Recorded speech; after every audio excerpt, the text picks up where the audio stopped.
Hello and welcome back to our channel. So today in this video we are going to discuss about how to change camera on your OME TV. So without wasting much of our time, let's get straight into the video.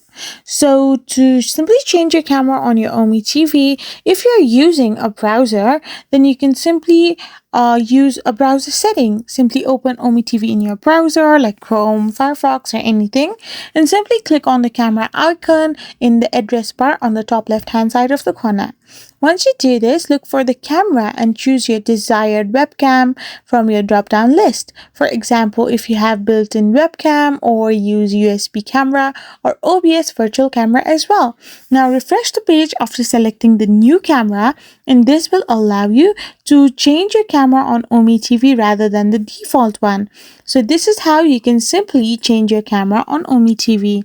I hope you found this video helpful, so don't forget to hit that subscribe button and do give us a thumbs up. We will be back again with more informative videos. Thank you for watching.